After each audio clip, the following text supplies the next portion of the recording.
মোবাইলে এমবি শেষ হয়ে গেলে টাকা কেটে নেয়? তাহলে নো টেনশন।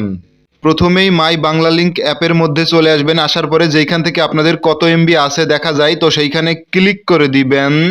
এরপর নিচের দিকে পে গো ইন্টারনেট একটা অপশন দেখতে পাচ্ছেন, ঠিক এইরকম থাকবে। তো আপনারা এর ওপরে ক্লিক করে দিবেন। এরপর নিচের দিকে কনফার্ম বাটনে ক্লিক করে দিবেন। তাহলে দেখতে পাচ্ছেন pay as you go internet has been turn off. তার মানে এরপর থেকে আপনাদের এমবি ফুরিয়ে গেলে আপনাদের 1 টাকাও কাটবে না। এরপর চলে আসবেন মাই জিপি অ্যাপসের ভিতরে। আসার পরে নিচের দিকে সার্ভিসেস একটা অপশন পাবেন, এর ওপরে ক্লিক করে দিবেন।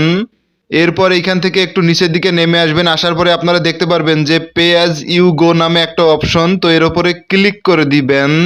এরপর নিচের দিকে গেট ফ্রি প্যাকস, তো এইখানে ক্লিক করে দিবেন।